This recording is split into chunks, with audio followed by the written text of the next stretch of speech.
Hello, this is Mike, and welcome to another episode of Urban Legends and Mythology. On this episode, we are once again visiting the tail end of World War II, and we're looking into a series of conspiracies that are somewhat adjacent to the rat lines. These are stories concerning some of the last holdouts, the escaped war criminals, the ones who spread out pretty much all over the world that we don't really think of. And yes, in this episode, I am focusing on the European theater. One day I will get to a series of episodes about the Pacific theater of the war, but the European theater is where the conspiracies are taking us to today. So, it's April 1945. In the West, the Americans have just liberated France and they're pushing through into Germany. And in the East, the Red Army has just taken Berlin. It's chaotic, it's apocalyptic. Germans are fleeing in all directions. And the leaders, the political leaders, are killing themselves in a bunker under the Reichstag, including their little mustachioed dictator who blows his brains out because he was too much of a pussy to face the consequences of his actions.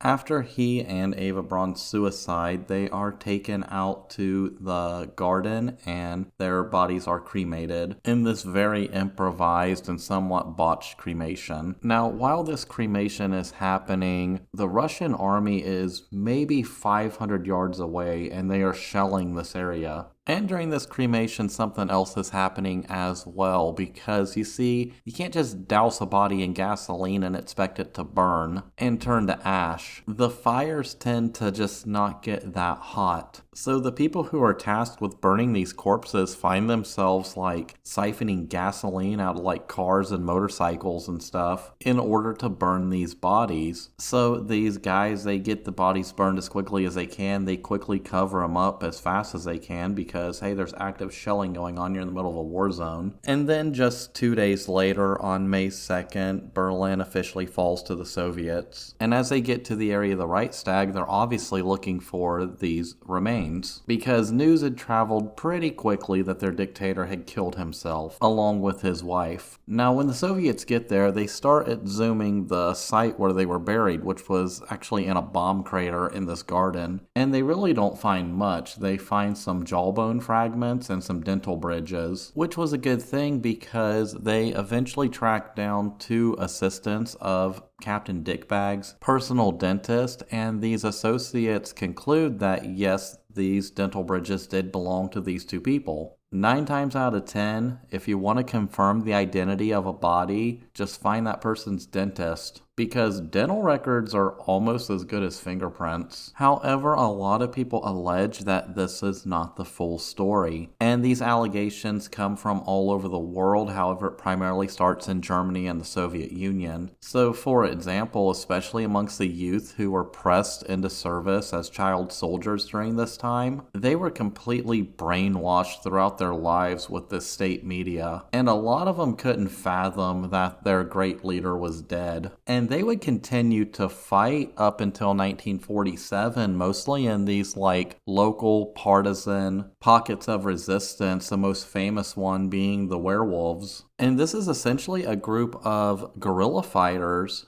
who would go behind enemy lines and commit acts of sabotage and murder. And the members of this group were the zealots, the brainwashed of the brainwashed. At their peak, they had somewhere around 5,000 combatants, and they were just kind of a ragtag hodgepodge organization whose only philosophy was fight or die. However, their sabotage and now insurgent acts, they were never really that significant. And by 1947, much of the remaining resistance had really just fizzled out. A lot of these people, they retreated into the Black Forest and they were just living in huts and stuff. And I guess trying to hold out some kind of hope that they would eventually win the day. Another partisan group of resistance known as the Edelwiess Pirates, they operated until 1946. However, they kind of disintegrated and fizzled away. And they were another group of fanatics who were just holding on to this idea that they would one day rise again or whatever. But as the occupation armies settled in and everything started to restabilize, stabilize, a lot of these resistance groups just kind of fizzled out and disappeared. However, there was always a rumor going around since the death of their jerk-off dictator back at the end of April 1945, and that was that he was still alive and he actually escaped possibly to Spain or South America. Now, these rumors become really widespread after June 9th of 1945, so in a press conference,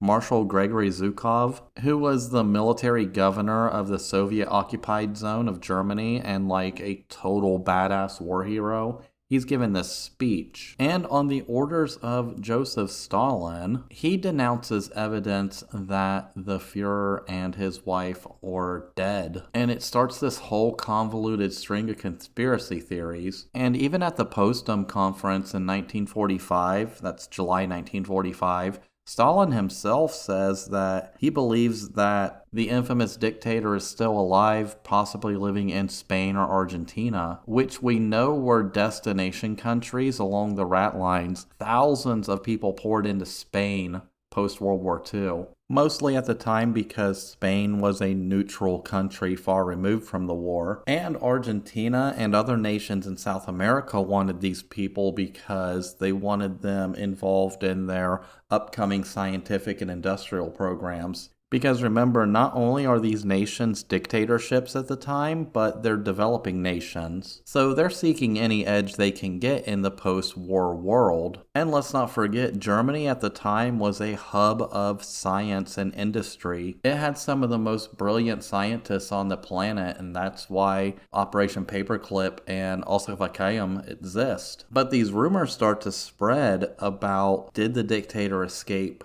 Because even in the United States, in that same month, July of 1945, 68% of Americans polled still believed that the dictator had survived and was living in either Europe or South America, and that the remains found in that bomb crater were body doubles. Now, the dictator was known to use body doubles, because he was a target of multiple assassination attempts. And it's quite possible that in a final attempt to save his own ass from being captured as a war trophy and basically being propped up in front of the world and put on trial for his war crimes and crimes against humanity, that he may have taken the advantage to escape and live out the rest of his life in peace. And he did have multiple opportunities to escape, because the whole time he was in the bunker, he was usually being pestered by this, pilot who said that he had a plane ready to go at an airstrip at any time he wanted to leave the country. However, the official story is he never takes advantage of this opportunity, and it culminates a few days before he dies. He has that tirade in his office where he denounces his generals as traitors and incompetent, and he states that he will remain in Berlin and kill himself. And with him being a former artist, he sees it as kind of a tragic way to,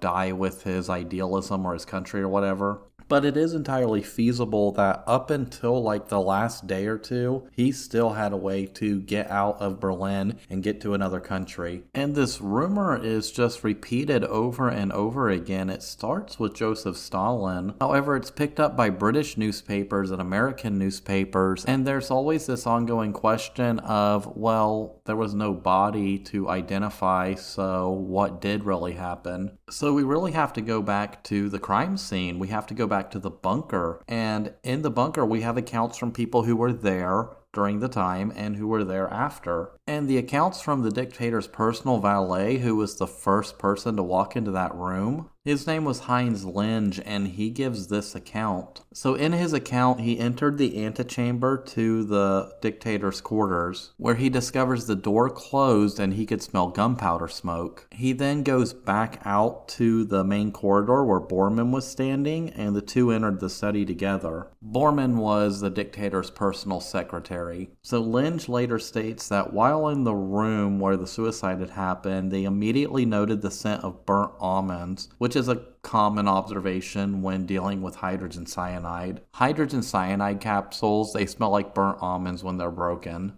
So he sees the bodies of the dictator and Braun sitting upright on the sofa. The dictator is to Braun's right, and his head was canted to his right. so it was like tilted over. Now, Braun's corpse was on the left side of the dictator with her legs drawn up and slumped away from him. She had no gunshot wound to the head, she just simply bit down on a cyanide capsule. Essentially, it stated that the dictator is lying hunched over with blood dripping out of his right temple, and the gun was laying at his feet. There was a large blood stain on the right arm of the sofa, and blood was pooling on the rug. So the guys in there, they leave the room and they inform the rest of the people in the bunker that the dictator and his wife had just committed suicide. However, the crime scene is controlled because nobody else is really allowed to access this room at the time. And then Lynch himself states that he and another man rolled up the dictator's body in a rug, and then they carry him out the emergency exit into the garden of the Reichschancellery, where they burn his body with petrol. Now, despite being rolled up in this rug, apparently his head and face was visible, and a lot of witnesses state that they instantly recognized him as he was being carried to this bomb crater where he would be cremated.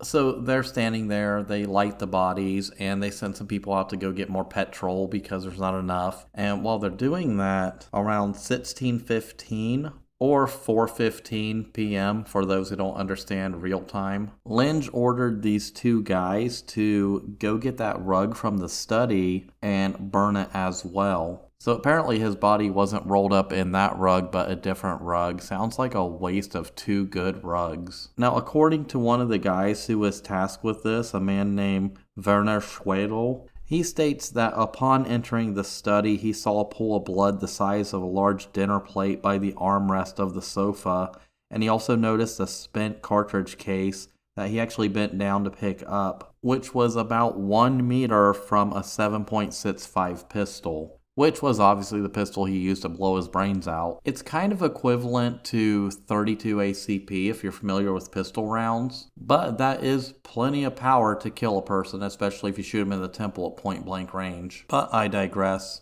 Which reminds me, I really need to do an episode on firearm myths because, to be honest, I was a firearm salesman for 5 years, and I am kind of an expert on it. And there's a lot of misinformation and myths and firearm conspiracy theories that really need to be debunked, but that's for a future episode. Anyways, they bring the rug up and they burn it as well. Now, as I said before, cremation by petrol is a very sloppy and inefficient way to get rid of not just one but two bodies. It just doesn't really burn hot enough or long enough, especially when you consider that you're essentially cooking these bodies down. So these SS guards who were kind of around and in the Führer bunker at the time, they kept having to go out and find cars and motorcycles and stuff and siphon the gasoline from them in order to bring it back in order to continuously burn these bodies. And it took from roughly around 1600 hours to 1830 hours to complete this task. So that's about 2.5 hours. However, they do state that after about 2.5 hours of this, by around 1830, all that really remained were charred bones that kind of fell apart when you touched them. So they bury them quickly and they retreat back into the bunker. Some of them escape out into Berlin and try to make their way to American and British lines because you did not want to end up on the wrong side of Soviet lines if you were a German during this time period. Because if you think we were pissed off, you have no idea how pissed off they were over Stalingrad. But there are those who came out in subsequent years that said that those bodies were doubles. And while this was going on, the real dictator and his wife were making an escape, first to Spain, then to South America. Now, in a 1947 book called Who Killed... I'm not going to say the name of that dictator. I think you've already figured out that I'm not going to say his name because we all know who I'm talking about, and his name doesn't deserve to be said. This book was written by a U.S. intelligence officer named William Heimlich, and it asserts that a one-day investigation of the bunker grounds provided no evidence of the dictator's death. Now, in this book, Heimlich, he asserts that Himmler introduced a double to the bunker in the hopes of keeping the dictator alive, and he conspires with the dictator's physician in order to kill the double via cyanide. And it was a man named Otto Gunshi, who was like the third man to enter the room after the death, was the one who fired the shot and killed the imposter. And then throughout the late 40s and early 50s, we get numerous articles in numerous magazines and books stating that the dictator and his wife had escaped. They were living in South America or somewhere in Europe. However, most of the time they were living in South America. And there's even an Antarctica connection as well, which I'll get into later. But the general gist of the story goes that after their wedding ceremony, they are essentially escorted from the bunker by that pilot. They get in that airplane and they take off. Some accounts say that they went to Spain, some accounts say that they went to Turkey or the Middle East, but eventually they get onto a U-boat and they end up in South America. And while this does sound like tinfoil hat, weird fantasy stuff that, like, I guess neo-Nazis would jerk off to, the Soviet Union, the British Empire, and the United States took these allegations seriously.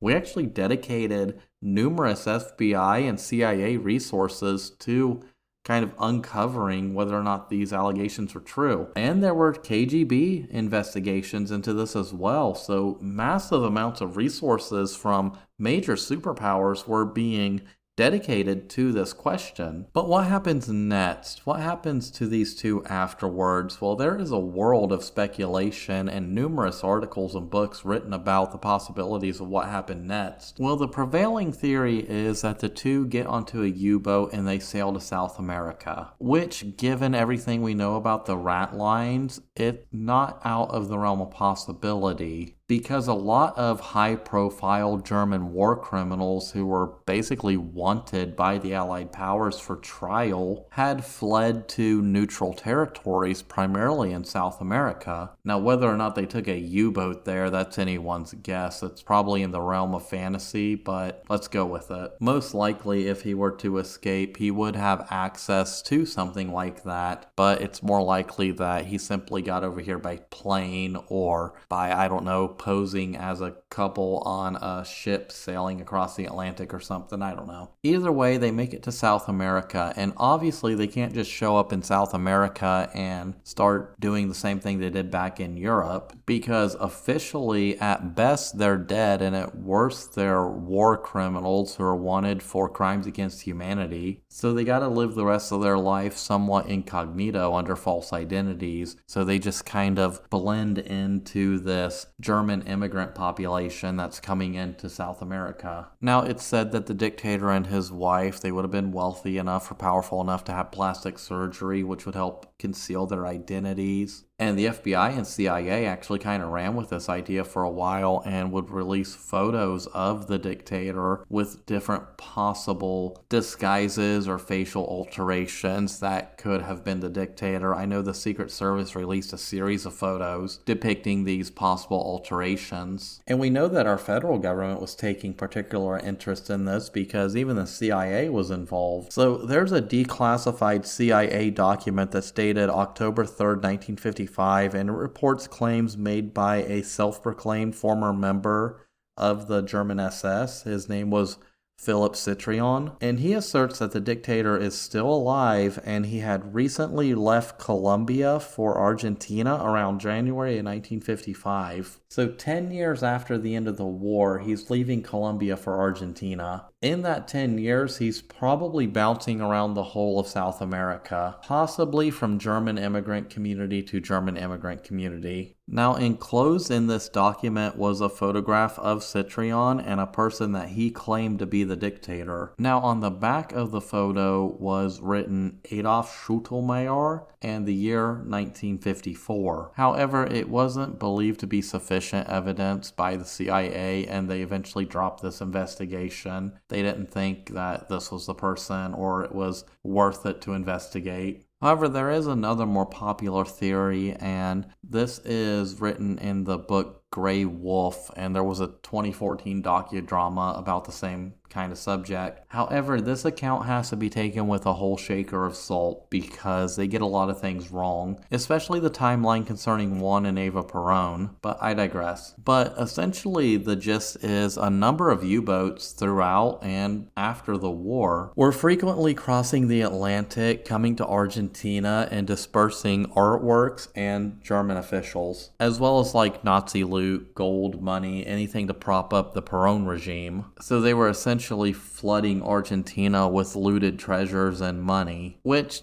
I guess isn't entirely outside the realm of possibility, because when I discussed in my last episode about World War II, when I discussed all the looted artwork and stuff from these regimes, I imagine some of it probably did end up in South America, because there is a countless number of artwork and gold and, I don't know, other treasures that still haven't been accounted for till this very day that may be in private collections around the world. So essentially, at the end of the war, the dictator and his wife, they arrive at Hacienda San Ramon, and they're eventually moved to a Bavarian-style mansion at Enlaquio, which is a remote, barely accessible spot at the northwest end of the Nahuahuapi Lake. It's close to the Chilean border, so it's kind of in the back country. And this is a really famous mansion in Argentina, and it has strong links to Germans after World War II. So basically, just a quick cliff notes of the history. This place was built in 1943, and it was sold to a Buenos Aires lawyer who was linked to several German businesses. His name was Enrique Gracia Maru,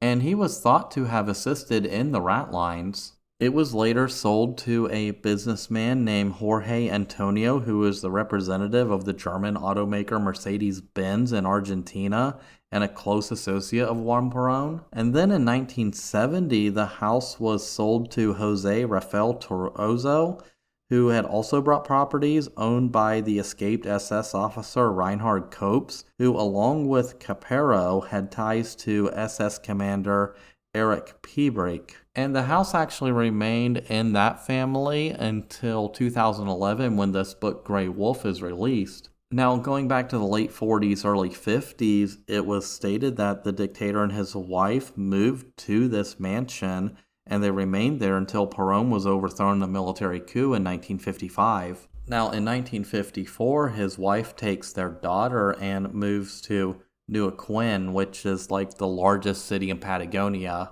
And then in 1955, he actually leaves for a more remote chalet because the new government was interested in capturing and bringing to justice a bunch of these Nazi war criminals. And he figured he would have been ousted at this time. It's later suggested that the dictator, he dies in February of 1962 in Argentina, in this very remote region. But now we have to ask ourselves, is there any weight to these conspiracy theories that the dictator escaped and ended up in South America? And to be honest, none of the theories around that escape hold any substance or water. Because even though the rat lines did exist, and it did allow for some very evil people to flood into the New World and into Western Europe and live out their lives virtually unpunished for their crimes, no nation on the planet was going to be willing to accept and hide this dictator. This was literally like the most wanted man in the world for his crimes. Any nation caught harboring him would be an instant pariah on the world stage. And to be honest, I just personally don't see it when it comes to the guy's mentality. This was a very flamboyant, outgoing person. This was a person who craved to be the center of attention at all times. So the thought that he would just disappear into the woods somewhere or into the back country of some little developing nation, it's completely ludicrous to think that. I mean, the guy was a megalomaniac. There's no way he could have just lived a quiet, mundane life somewhere, especially after the events of World War II.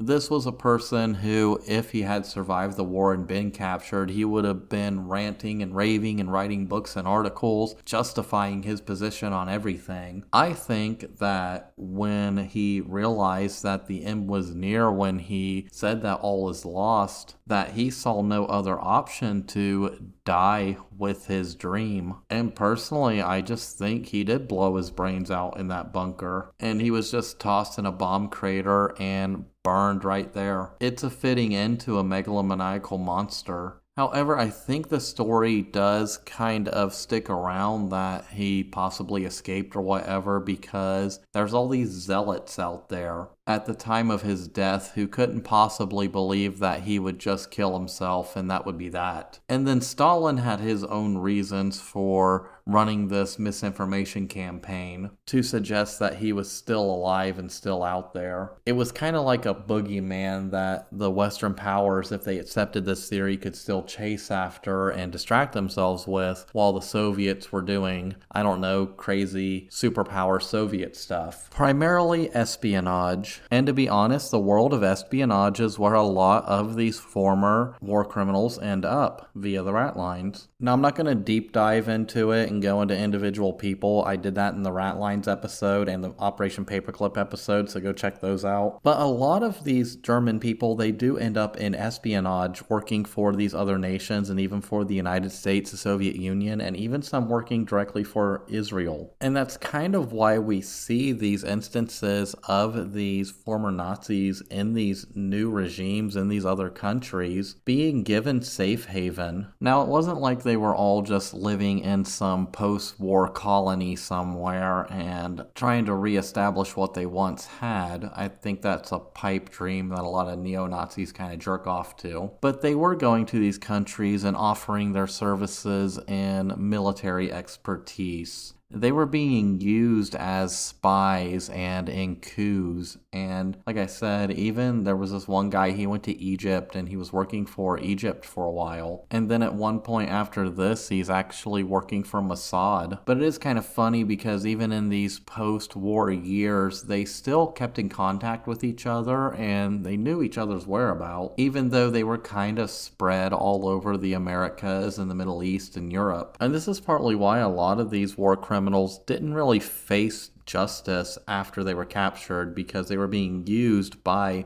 other nations as the world was gearing up for the oncoming Cold War. So, for example, there was another guy, I don't remember his name, but he worked directly for the Pinochet regime in Chile, and he was literally using tactics like the building of concentration camps to get rid of political dissidents. And if I recall, the Chilean government, through their own Supreme Court in the 60s, pretty much exonerated him of his crimes and refused any requests for his extradition. But that's mostly because he was considered an asset to their government at the time. It's kind of the reason why Americans didn't hand Klaus Barbie over to France. We were basically using him in CIA operations. He was considered a valuable asset, and France was pissed at us for not returning the Butcher of Lyon back to them so he could face justice. Now, eventually, we do finally turn him over to France, but it's too little too late. But as I said, I discussed all that back in the Ratlines episode. However, there is another tale of holdouts from the regime,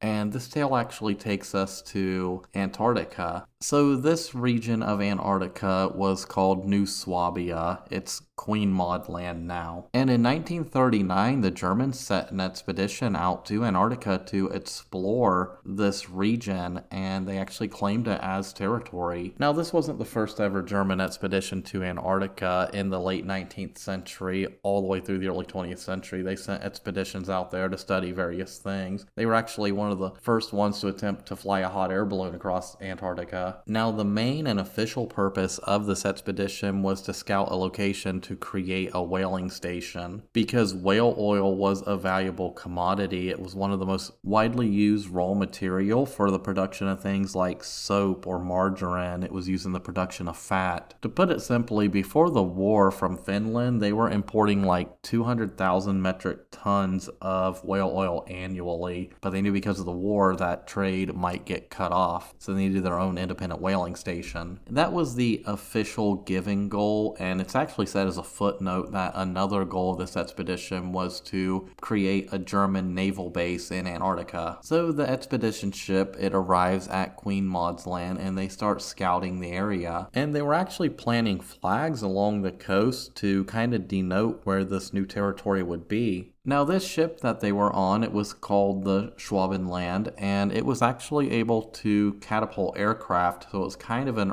early version of an aircraft carrier. And the expedition used this to fly over the area and chart the area. They had 2 Dornier Wall seaplanes, and they did 7 photographic survey flights over the area, while the ship kind of scouted the coast and the people walked inland to establish a base. And they were doing all the things that, like, explorers of a new land do. They would, like, walk up to the top of a hill and be like, yeah, I claim this hill in the name of my country. After these first 7 flights, they make 8 more flights to areas of keen interest. And altogether, they took 16,000 aerial photographs of this region, some of them in color, and they covered over 100,000 square kilometers. And even during this, they fly over the Schirmacher Oasis, which is this wide ice-free plateau with over 100 freshwater lakes. And this area is actually believed to be the entrance to an underground city, a mythical underground city known as Agartha, which is inhabited by this hyper-advanced culture known as the Aryans. But that is a mythical tale for another day. But the thing is, after the German expedition ends and the war heats up, there's no further mention anywhere of what happened in this territory. It just disappears. Now, today, there are some Antarctic research bases down there. One was formed by the Soviet Union, one was eventually formed by Germany. But a lot of people think that during World War II, when all the focus was on Europe, Germans were in Antarctica and they were building these massive military bases, mostly underground. And a lot of people believe that these are where the last holdouts were, and these were where a lot of people escaped to via the rat lines. Apparently, there's supposed to be a large underground naval complex where U-boats would come up and they would deposit the treasures which were being skirted out of Europe towards the end of World War II, and that there were these elite high-ranking military units and commandos and scientists that were there even in the years after the war, and they were working on things like UFOs and super weapons. And a lot of people believe that Operation High Jump, which was an American expedition to Antarctica post-World War II that was suspiciously heavily armed, and from which we get reports of possible UFO sightings and encounters. People believe that Operation High Jump was an attempt to attack and or capture this last holdout Nazi base. But even this conspiracy theory links back into the story of Agartha, and that they are living in this colony, this lost colony, adjacent to or within this city, with this race of, I guess, supreme beings. And I guess they've just been living their lives there for the past 4 or 5 generations. Which I guess that means I need to do a future episode on Antarctica. Because, my God, the rabbit holes concerning all the myths around Antarctica are insane. Now, while I would like to say that I've pretty much covered everything you can think of when it comes to post-World War II and those politics and the rat lines and stuff, everything I have done so far just barely scratches the surface. Because what was going on in the chaos of the final days of that war still affect our world today. It truly is a very complex and fascinating era in history, because I could dive into rabbit holes and subjects on this topic for the rest of my life. However, I do get bored with it. And through most of my episodes, I've only ever talked about the European theater. I've never once talked about the Pacific theater, but that is a world of source material for the future, because I'm sure hundreds, if not thousands, of urban legends and myths have come from the Pacific theater of that war alone. But to be honest, I think this is going to be my last World War II episode for a while. I want to get back into some of the dark, macabre, and supernatural kind of subject matter out there. And next season is going to be, I guess, a testament to that. However, the season's not over. I still have a few more episodes left until the season finale, and you're going to want to stick around for that one, because that one is going to be absolutely freaking epic. But in the meantime, if you like what I'm doing, give it 5 stars on Spotify, follow it. Feel free to follow it on the socials, Instagram, Facebook. It's also uploaded to YouTube. I don't really do anything with the YouTube uploads, but they're there if anybody likes to, I don't know, stare at a picture of the album art. I don't know, I might throw waveforms or text up on those episodes and just release them as videos and see how it does, but I don't know, we'll figure it out in the future. And as always, if you want to truly be a rock star and support this show monetarily, there is that link in the description of every episode. You can support this podcast directly through that, kick me a few bucks, and keep the show alive for the future. And if you don't want to do any of that, just continue listening and maybe tell a friend that you're listening to an interesting podcast, because your word of mouth grows this show more than anything else, and I truly thank you all for that. So once again, this is Mike, and I will see you in the next episode.